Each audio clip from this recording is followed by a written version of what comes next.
Hello YouTube family, સ્વાગત છે તમારું આજના એક નવા વિડીયોમાં। સૌથી પહેલાં તો બધાને જય સોમનાથ, જય શ્રી કૃષ્ણ, જય માતાજી। કેમ છો બધા?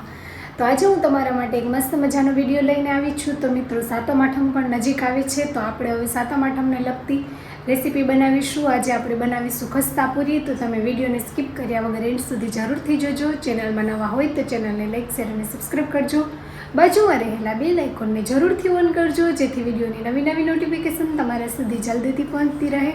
તો આપણે આજે મેંદાના લોટમાંથી ખસ્તા પૂરી બનાવીશું। કેવી રીતે બનાવીશું અને શું વસ્તુ ઉમેરીશું તો તમે વિડીયોને એન્ડ સુધી જરૂરથી જોજો। તો ચાલો આપણે ખસ્તા પૂરી બનાવવાની શરૂઆત કરીએ।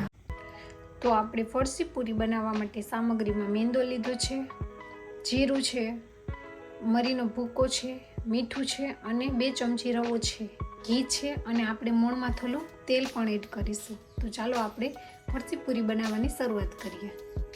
તો સૌથી પહેલાં આપણે મેંદો ચાળેલો લીધો છે, 2 કપ જેટલો તે એડ કરીશું। તેમાં જીરું એડ કરીશું, જે આપણે 1 ચમચી લીધું છે। 1 ચમચી મરીનો અધકચરો ભૂકો એડ કરીશું। સ્વાદ અનુસાર નમક ઉમેરીશું અને આપણે 2 મોટી ચમચી જેટલો રવો લીધો છે તેને પણ એડ કરી દઈશું। બધું સારી રીતે મિક્સ કરી લેશું।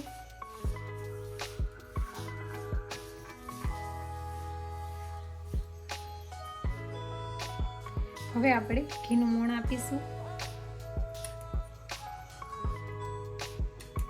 આપણે 3 ચમચી જેટલું ઘી લીધું છે અને હવે આપણે 3 ચમચી જેટલું તેલ એડ કરીશું। તમે એકલું ઘી પણ લઈ શકો છો અને એકલા તેલથી પણ લોટ બાંધી શકો છો, પણ બંને મિક્સ હશે તો ફરસી પૂરી એકદમ સરસ બનશે। બધું મિક્સ કરી લેશું સારી રીતે।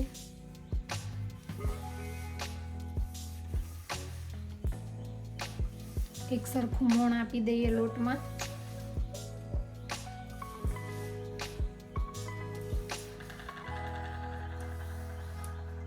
તમે જોઈ શકો છો સરસનું મોણ આપી ગયું છે। આપણે હવે થોડું ઉફાળું એવું ગરમ પાણી કરીને લીધું છે, જેનાથી આપણે લોટ બાંધીશું। થોડું થોડું પાણી એડ કરતા જઈ અને સરસનો લોટ બાંધી લઈશું।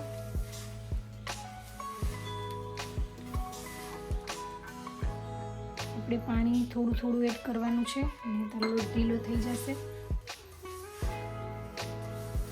થોડો આપણે કડક લોટ રાખીશું, જેથી પૂરી એકદમ ખસ્તા બને।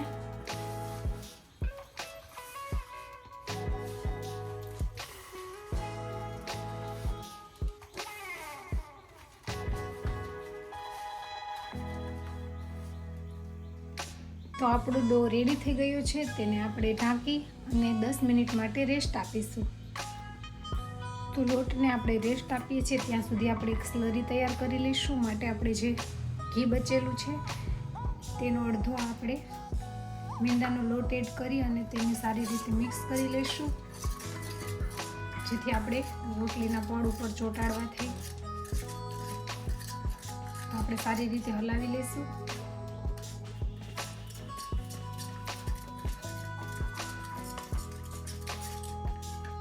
તો આપણી સ્લરી તૈયાર થઈ ગઈ છે। તો ફેમિલી, 10 મિનિટ જેવો સમય થઈ ગયો છે। આપણે લોટને ચેક કરી લઈએ તો લોટ એકદમ સરસનો થઈ ગયો છે। આપણે તેને થોડી વાર માટે મસળી લઈશું। આપણે જોઈએ તેવો લોટ તૈયાર થઈ ગયો છે। થોડી વાર કેળવી લઈએ, જેથી સરસનો ડો વણવા માટે તૈયાર થઈ જાય।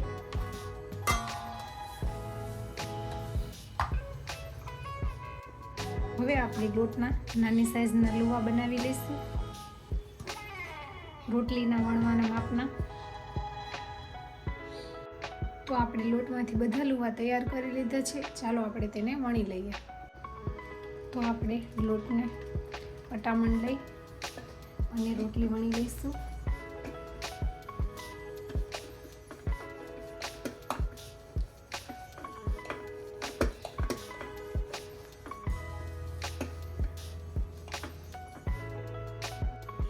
તો આપણે આવી રીતના પાતળી પાતળી તમે જોઈ શકો છો રોટલી વણીને તૈયાર કરી લીધી છે.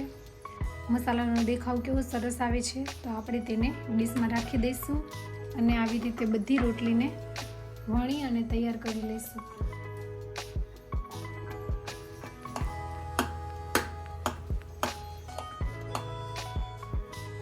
તો આપણે આવી રીતે બધી રોટલીને તૈયાર કરી લઈએ.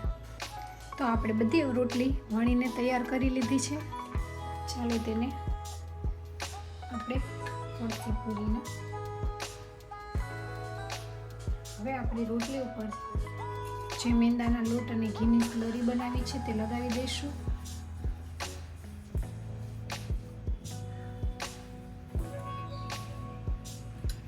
તેની ઉપર આપણે બીજી રોટલી મૂકી દઈશું.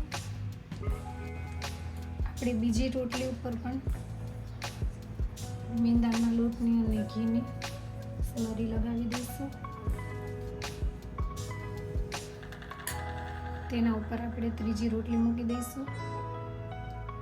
તેની ઉપર પણ લગાવી દઈશું.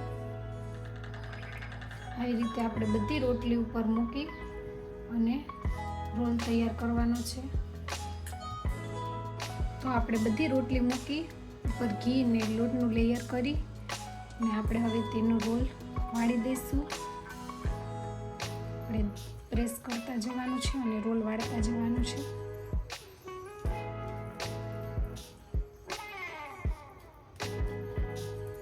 તેને હાથેથી દબાવી અને આવી રીતે રોલ કરી લઈશું.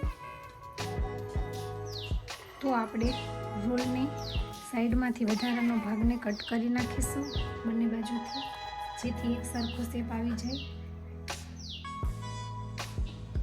હવે આપણે એક સરખું કટ કરી લઈશું. તમે જોઈ શકો છો મસ્ત આપણે લુઓ કરી લીધો છે. તો આવી રીતે બધે જ લોટમાંથી આપણે કટ કરી અને આવી રીતે તૈયાર કરી લઈશું.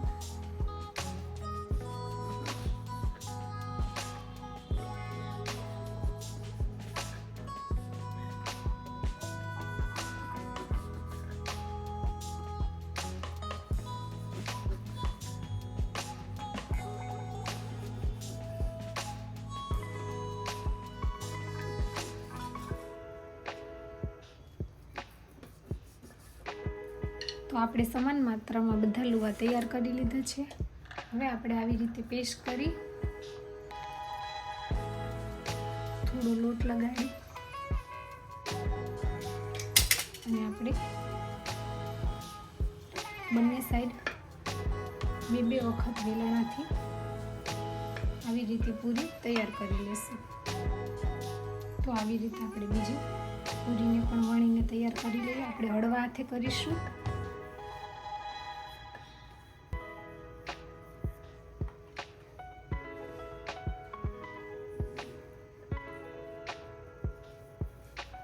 તમે જોઈ શકો છો લેયર કેવા સરસના દેખાય છે.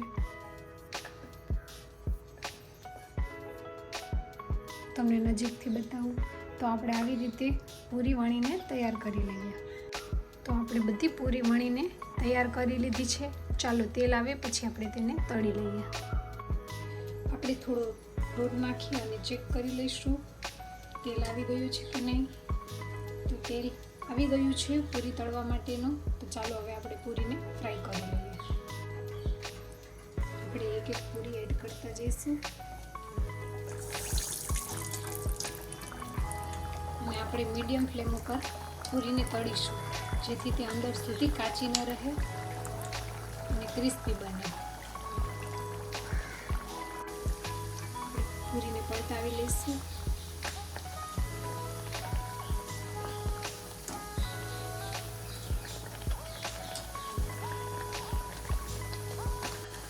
ફેમિલી, તમે જોઈ શકો છો પૂરીના કળ કેટલા છૂટા થઈ ગયા છે અને દેખાવ પણ કેટલો સરસ આવે છે. તમે ઘરે આવી રીતે ફરસી પૂરી કેવી રીતે બનાવો છો તે પણ કમેન્ટ કરીને જણાવજો. હજુ સુધી મારી ચેનલને સબસ્ક્રાઈબ ન કરી હોય તો સબસ્ક્રાઈબ કરી લેજો, જેથી તમને રેસીપીના નવા વિડીયો જલ્દીથી જોવા મળે. આપણે પૂરીને પલટાવી લઈશું.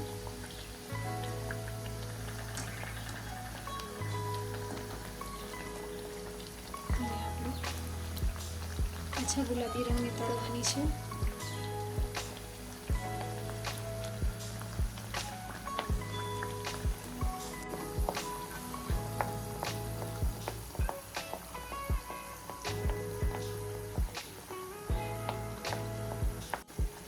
તમે જોઈ શકો છો પૂરીનો કલર થોડો ચેન્જ થઈ ગયો છે. આપણે તેને પલટાવી લઈશું.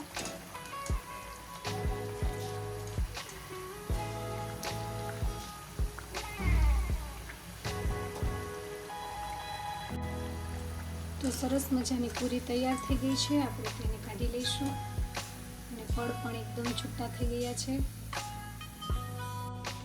બીજી પૂરીને પણ તળી લઈએ.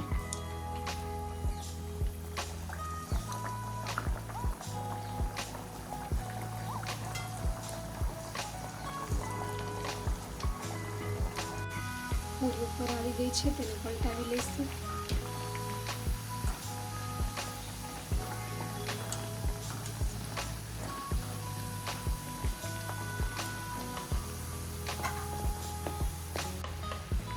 પૂરીને પલટાવી લઈશું.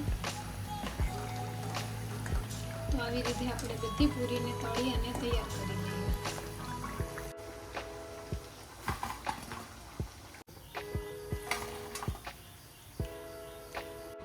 તો ફેમિલી, મસ્ત મજાની ખસ્તા પૂરી બનીને તૈયાર છે. તમે જોઈ શકો છો પૂરીના પડ કેવા એકદમ છૂટા થઈ ગયા છે ને એકદમ સહેલી રીતે ઘરે સરળતાથી બની જાય તેવી ખસ્તા પૂરી.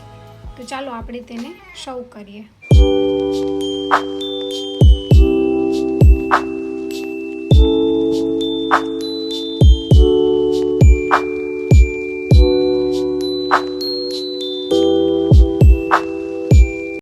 તો ફેમિલી, આજની આ ખસ્તા પૂરીનો રેસીપીનો વિડીયો તમને કેવો લાગ્યો તે કોમેન્ટ કરીને જણાવજો. તમે ઘરે કેવી રીતે પૂરી બનાવો છો તે પણ કોમેન્ટ કરીને જણાવજો. અને હજુ સુધી મારી ચેનલને સબસ્ક્રાઈબ ન કરી હોય તો સબસ્ક્રાઈબ કરી લેજો, લાઈક કરો, શેર કરો અને વધુમાં વધુ કોમેન્ટ કરજો. તો મળશું રેસીપીના નવા વિડીયો સાથે. આવજો. જય સોમનાથ. Bye bye.